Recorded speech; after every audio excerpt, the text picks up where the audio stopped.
Sad news, friends. Jenny Craig is closing down. It's with a heavy heart that we're announcing the close of our business. The last 40 years could not have been possible without you.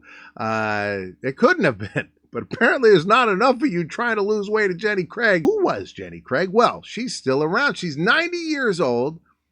Jenny Craig's What Have You Got to Lose? Weight. That's what we got to lose. This is the personal weight loss management program.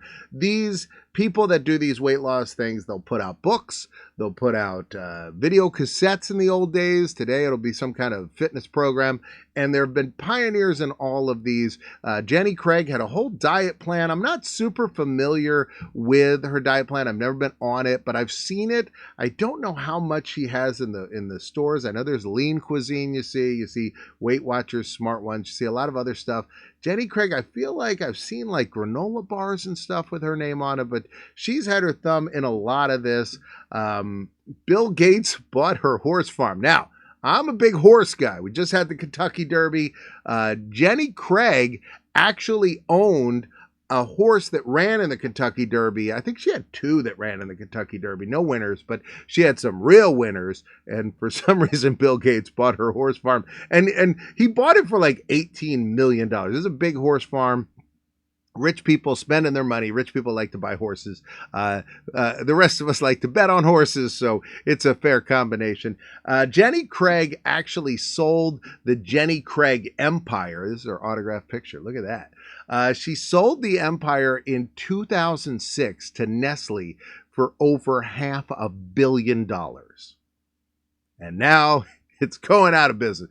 Good job. Good job, Nestle. 40-year empire, 20 years she had it, 20 plus, 23, and then she sells it to you, and in less than 20 years, you killed it, Nestle. Good job. Good job. Jenny Craig, she put out cookbooks. She told you to cut through the fat there. She is lovely lady, giant hair. I don't know if her hair is as big today, but if it is, Jenny, if you're watching, I love you. Comment below, please. Let everybody know. Juice the algorithm. I could use it. Jenny Craig put out lots of tapes. Look at this. Low impact aerobics. So she did do the exercise thing. Let's get moving with Jenny Craig. Jenny Craig, your personal fitness instructor. Look at it. We got a thumbs up from that one lady on the on your left. We got Jenny Craig's doing the I'm hitchhiking, and then the other lady's got some kind of thumb ailment that I don't know if that's like I don't know if she lost a lot of thumb wrestling as a kid or something, but I don't know how she does that. But hey, I'm telling you, they all seem like nice ladies. They're into low impact aerobics. I like it. Get moving. Tube and Tone in 15. This is a Jenny Craig tape, but Jenny Craig was like, look, I'm not getting on this. These bands, this was a Jenny Craig product. I know that they sold these. They were essentially an elastic band, but it's just about pulling the tension, and the tension will get you some weight loss. Ask Diamond Dallas Page. He's another guy who does this kind of exercise. He's got like a whole thing. He's not on the list, but Diamond Dallas Page, another guy using that like tension, using the bands. Pumping it up. All right, Susan Powder. Look at her peeking up there like Kilroy, like on the fence in the old days. Number 1 New York Times bestseller, Eat, Breathe, and Move. Change the way you feel forever. Stop the insanity. I do remember Susan Powder. She had shaved head. She appeared on all the talk shows, and she would come out. She seemed like the super cool chick, shaved head. She was out of the box, and she would tell you, stop the insanity. And I remember her telling people, she was like, look, I was at a restaurant the other day. I saw these overweight people. They're sitting at a table with these little tiny meals, and they're terrible little tiny boring meals, and they look so gross. And I'm at a table with a couple other people. We're eating these big giant meals, and our meals actually have lower calories. She was the first person who got me thinking about that. That is true. I've heard this. I've heard that a salad at McDonald's is like more calories than like 100 nuggets. I don't know if it's true, but Susan Powder told me about it. Look at her.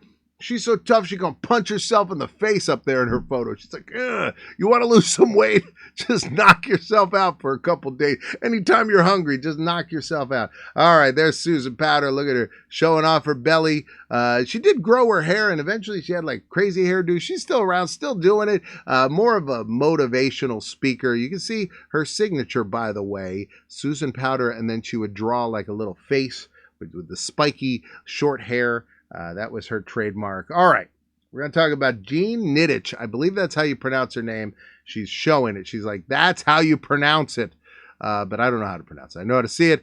She was the Weight Watchers. She authored the Weight Watchers cookbook. It was a yellow cookbook. I actually have a copy in my collection. I have a collection of cookbooks.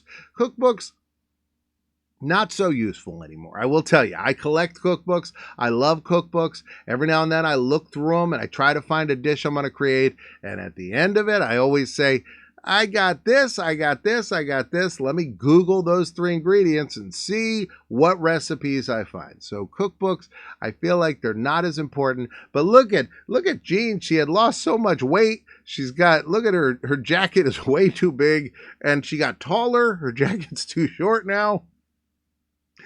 Jean passed away 2015, but man, she lived a life. Look at her up there, Weight Watchers Square. Look at all the people that work there. They're like, this is quite an occasion. She's like, hey, here we are at Weight Watchers Square. Crazy time. The memoir of a successful loser, the story of Weight Watchers by Jean Nidich. If you're overweight and diets defeat you, this can be the most important book you will ever read. There it is. She had everything. Look at this. Weight Watchers root beer. I told you, they got those Smart Ones meals at the grocery store. Weight Watchers has been around forever. They're like the big dog in this. I feel like Jenny Craig was like number 2 always. So Jenny Craig's gone. Now Weight Watchers holding the throne all by themselves. We'll see how long they last. This guy. Jared Fogle. So Jared Fogle, he lost a lot of weight. Let's focus first on that. We'll get a little bit into, we're not going to get too deep into it. If you got kids in the room, don't worry about it. We're not going to go too far into it. But Jared Fogle, he's wearing a picture of him holding the pants on his shirt. It's Inception here. Look at this. There is a picture of him holding these pants, and he's holding the pants in the picture within the pants, and probably if he could, he would have had a little shirt with him holding the pants on that inside of that. This other picture is the famous fat picture of him. Jared Fogle was somewhat inspirational. He brought Subway to a whole new level. They put all their weight behind him, pun intended. This was a guy who was a college student. He was running some kind of bootleg video thing out of his apartment, and he lost weight. He was a very big man, lost weight by going to Subway, getting a sub every day, and it kind of tricked people into believing that a sub was healthy, but it isn't that the sub is healthy. The idea was he cut his calories to a very small amount. He ate something delicious. I mean, but you could do the KFC diet if you eat just the right amount. You know, you'll lose the weight. So he did lose the weight, and people were inspired by his story. He had a big, giant pair of pants. He would go on lots of things. This is his book, Jared Fogle with Anthony Bruno. This is 13 Lessons to Turning Your Life Around. Here he is on WWE Raw with Damian Sandow offering him a $5 footlong. Jared Fogle also was scheduled to be in Sharknado. I remember seeing this as a, what do they call those things? Like a table tent ad, I think. I saw this at a Subway, and then shortly after he had a controversy. It's a lot bigger and more disturbing than I knew until I dug into it. He was running around, but it wasn't just that. He had cameras that he had embedded in clock radios and then given to people. A very strange, disturbing person. Sadly, the person that some people thought, they knew because they didn't know him. They just knew that he had these big pants. He was not that. He was a far more sinister person. And kind of a lesson, Subway. You don't put all your weight behind just a random guy you found. So there you go. There's Jared from Subway. Let's move on to a much happier story. George Foreman. So George Foreman, very famous boxer. I'm going to tell you a couple quick boxing tales about George Foreman. George Foreman very famously boxed in the Olympics for the United States, and they wanted him to put his fist up as protest in the Olympics, and he refused to do it, and he said instead he took a little tiny flag and waved it around. He had a little American flag and he waved it around to show that he was very proud of America and he loved America. And it was such a symbolic gesture because he was the toughest guy. I mean, he was a really, really tough boxer, and he waved that little flag. And he said if he had to do it again, he would have waved two flags and had them bigger. He said he was a very proud American, still is. I know there's like a new Netflix movie or something about him. I haven't seen it. He famously fought Ali, and he was the bad guy. You know, it was Rumble in the Jungle. He was the bad guy. Then he went out of boxing, then came back. He had a comeback when he was a little older, and he fought Evander Holyfield, and he didn't win, but he had really a great fight when he was over the hill, and you know, kind of gave everybody this, you know, you can do it kind of atmosphere. And then he turned that fame into a famous grill. Now, this is a weird product. I do have one of these. I use it every now and then. There are now other products like this, but basically you're just cooking your food. It would all drain into that little cup there you can see below it, which you always had to remember to put that under there. It was like a separate thing. So you'd have the grill out on the counter and you'd be cooking, and all of a sudden you go, oh, I forgot to put the thing, and you run over and put it, and all the grease and drippings would go into that. And so the idea was you were saving all that fat. You weren't eating that fat. Let's be honest, most of us, then we'd put the chicken on our plate and we'd take that little gravy boat and we'd just pour that on top. But he had, his mind was in the right place, his heart was in the right place. George Foreman, and the George Foreman grill, the lean, mean, fat reducing grilling machine. There he is. He sold, I mean, he got so rich off these things, man. And you can still find these. They've gotten better. They figured out how to make that cup attached to the front. It's a good appliance to have. You don't need to get the George Foreman brand, but I mean, why not support George? But they make a lot of these, and it's a good extra thing to have in your kitchen. You cook a few things at once. I like it. All right.